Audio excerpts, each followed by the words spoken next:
چلے اسی تنخواہ میں سے جب بندہ بڑے بیٹے کی شادی کر کے بہو بیاہ کے لے آئے تو پھر بھی کام چلتا ہے، اور جب اس بیٹے کو اللہ بچے عطا کر دے تو اسی گھر میں، اسی آنگن میں، اسی چھت کے نیچے کام چلتا ہے۔ تو پھر تو مان جانا کہ چلانے والا تو نہیں، چلانے والا کوئی اور ہے۔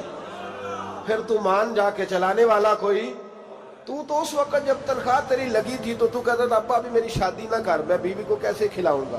تو وہی شخص ہے جس کی چھت کے نیچے پھر 1.5 درجن پوتے بھی پل رہے اور گزارا ان کا بھی ہو رہا ہے۔ تو رزق کا ذمہ کس کا ہے؟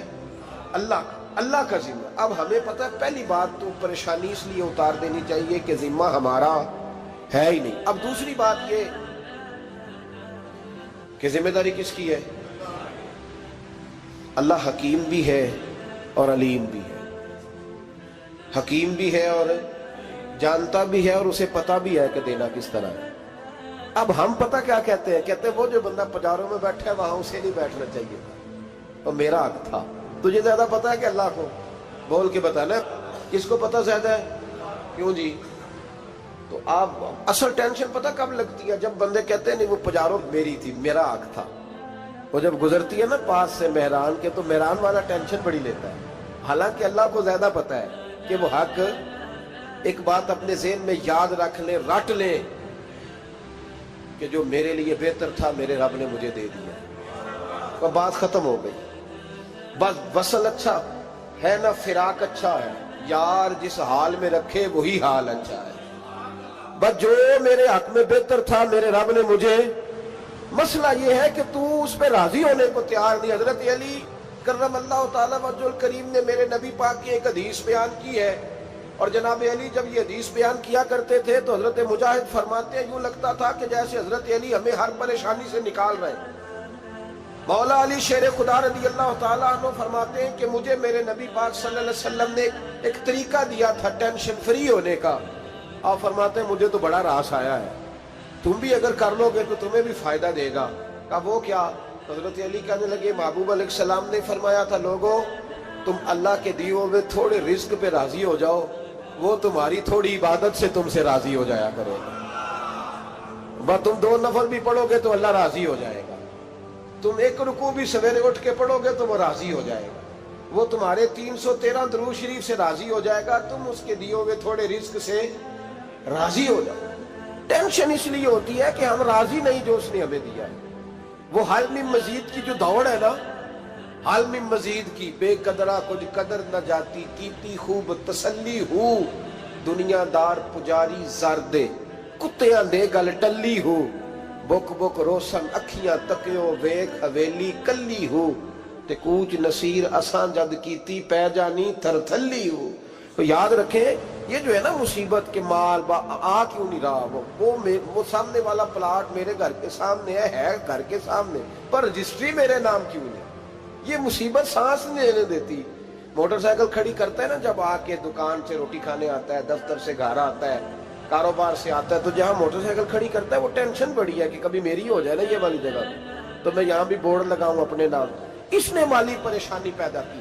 تو جس حال میں ہے، کیونکہ تو نے اپنا یہ حال خود نہیں بنایا، جس نے بنایا ہے وہ بڑا بہتر جانتا تھا کہ تو اسی حال میں اسے اچھا لگتا ہے۔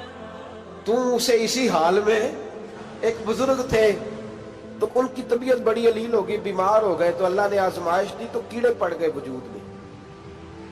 ایک کیڑا یہاں سے کھا رہا تھا، اللہ والے بڑے راضی رہتے ہیں اس کی رضا پہ، تو کیڑا یہاں کھا رہا تھا تو نیچے گر گیا، تو بابا جی نے اٹھا کے پھر وہاں رکھ لیا، کہنے لگے جب اس نے تیری ڈیوٹی مجھے کھانے کی لگائی ہے تو میں اس بات پہ راضی ہوں، تو نیچے کیوں گرتا ہے؟ بٹ ٹھیک ہے کھا، جب اس نے تجھے ڈیوٹی جو تیری لگائی۔ سالبہ بن عبد الرحمن ایک صحابی تھے، سالبہ غالباً نبی پاک صلی اللہ علیہ وسلم کی خدمت میں آئے، کہنے لگے یا رسول اللہ صلی اللہ علیہ وسلم غربت بڑی ہے، میرے لیے دعا کریں اللہ زیادہ مال دے۔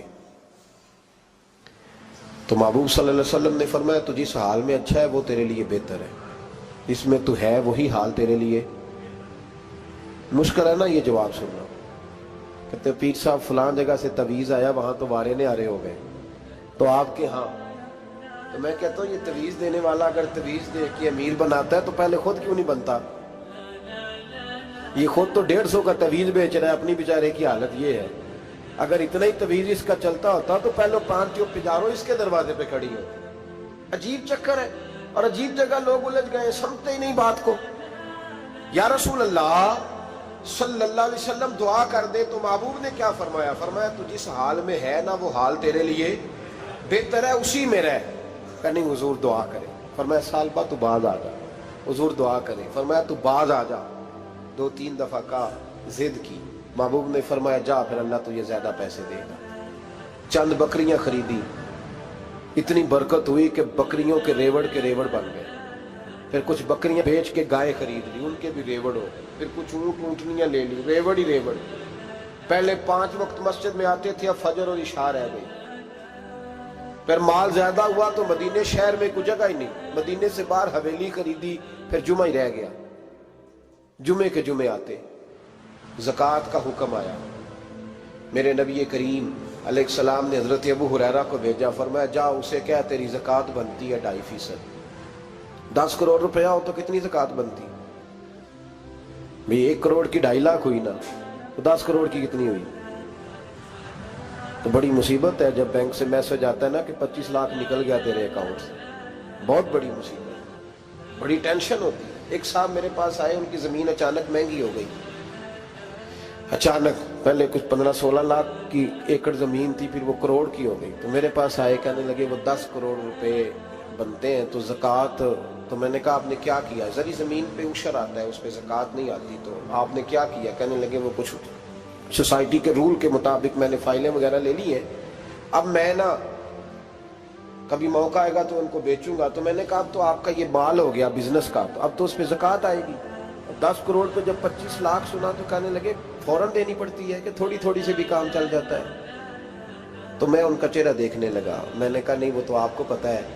ویسے حضرت عمر فرمایا کرتے تھے بانٹ کے نہ دو، کوشش کرو کسی ایک کو ہی دو، چلو کسی کا تو کچھ بن جائے.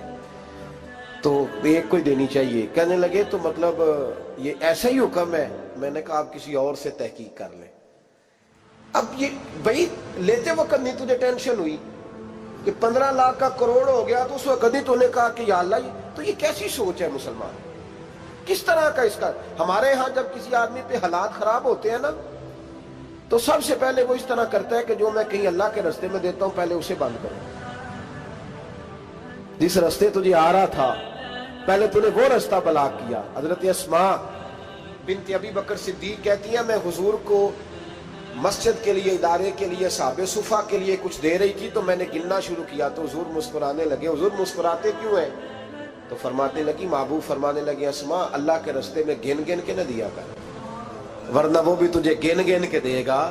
تو اس کے رستے میں بے حساب دے، وہ بھی تجھے بے حساب ہی عطا فرمائے.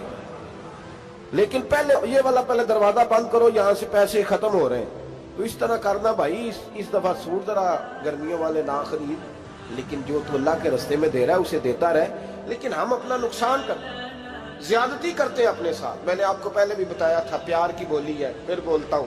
ایک بڑے بڑے پیار والے دوست ہیں، ایک دفعہ مجھے کہنے لگے کہ آپ کئی دفعہ اعلان کرتے ہیں تو مجھے اچھا نہیں لگتا، اور آپ ادارہ بھی بہت زیادہ بننے والا ہے، بڑی چیزیں میں دیکھتا ہوں جو ہوں تو بڑا نظام اچھا ہو جائے. آپ دعا کریں اللہ مجھے پیسے دے تو میں بڑے سارے خرچ کروں گا اس کے رستے میں. تو میں نے کہا یا اللہ اسے 10 کروڑ دے، یہ 9.5 کروڑ تیرے رستے میں دے دے گا.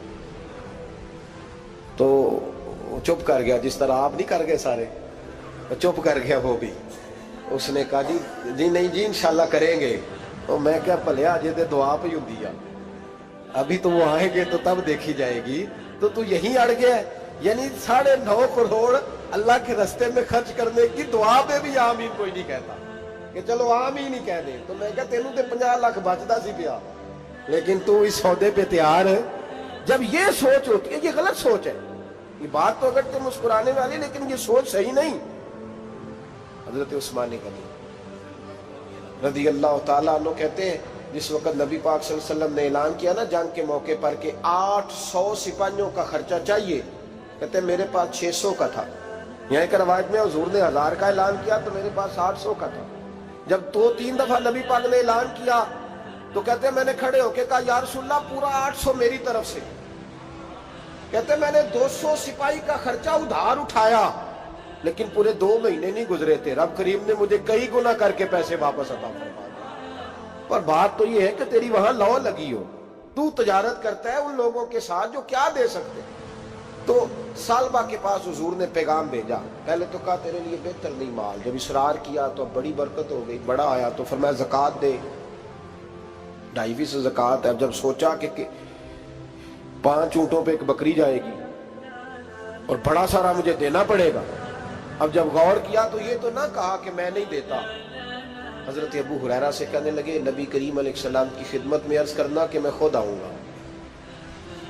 حضرت ابو ہریرہ نے آ کے عرض کی یا رسول اللہ صلی اللہ تعالی علیہ وسلم، حضور وہ کہتے تھے میں خود آؤں گا، تو کہتے ہیں محبوب نے ٹھنڈی سانس لی، فرمایا اسے کہا تھا کہ تیرے لیے مال بہتر نہیں، اب ہلاک ہو گیا ہے، ہائے افسوس ہلاک ہو گیا۔ ان کو بھی تھوڑی دیر کے بعد احساس ہوا کہ یہ میں نے کیا کیا، نبی پاک کوئی کہہ دیا نہیں ہے، حضور کو کہہ دیا بعد میں آؤں گا۔ اب دوڑے آئے، عرض کی حضور میں سارا کچھ لے کے آئے ہوں، قبول کر لیں۔ محبوب نے فرمایا گویا بلال حبشی کی خشک کھجور بھی قبول ہے، اور صہیب رومی ایک اٹی باندھ کی لائے تو وہ بھی قبول ہے، اور عمار بن یاسر اور مصعب بن عمیر اگر 2 دینار دے جائیں اور کوئی پرانا جوڑا کسی سپاہی کے لیے چھوڑ جائے تو وہ بھی قبول ہے، لیکن تو اپنا لاکھوں لے کے چلا جا، تیرا کوئی نہیں قبول، معاف کر دیں۔ فرمایا جا معاف کیا، پر پیسے لے کے نہ آنا۔ اگلے سال پھر آئے، بندے ہوئے ہاتھ ہیں، محبوبہ میں دولت کا کیا کروں گا، آگ لگانی ہے، قبول کر لیں۔ فرمایا تو لے جا، تیرا نہیں قبول، گرا جو ان کی نگاہ سے وہ سنبھل نہیں سکتا۔ حضور نے وصال ظاہری کیا تو جناب صدیق اکبر کے پاس آئے، لاکھوں کا مال، ابو بکر قبول کر لو، تو جناب صدیق اکبر کہنے لگے اس کا کر لو جس کا نبی نے نہیں کیا، چل جا، کوئی نہیں چاہیے۔ حضرت عمر کے زمانے میں قحط پڑ گیا، بارشیں نہیں ہوتی، غلہ نہیں ملتا، حالات خراب ہے، مالی طور پہ بحران آ گیا، غربتیں، مجبوریاں، تکلیفیں، آ کے روئے، عمر میرا قبول کر لو، مجھے معافی تو مل گئی تھی نا۔ فرمایا معافی اپنی جگہ پہ، پر جس کا مصطفیٰ نے قبول نہیں کیا۔ بہت سارے لوگوں کو پتہ ہی نہیں کہ ان کا قبول ہی نہیں ہوا، اور وہ الجھے ہوئے، انہیں خبر ہی نہیں کہ اصل بات کیا ہے۔ فرمایا جس کا مصطفیٰ کریم نے قبول نہیں کیا، اب ہیرے اور جواہرات بھی لے کے آئے تو بھوکے مریں گے، پر اس کا قبول، اس بات پہ راضی رہو اس حال میں اللہ نے رکھا ہوا، اس حال میں راضی رہو۔ جو مصیبت ہے نا دیکھنی کہ وہ بھی میرے پاس، تمہیں کیا پتا، کبھی پوچھ تو صحیح اس سے وہ کس مصیبت کا شکار ہے، جو مالی طور پہ بڑا امیر ہے، تو اس کی طرف دیکھ کے اپنا دل برا کرتا ہے۔ بس جس حال میں رب نے رکھا ہے اس حال میں رہ۔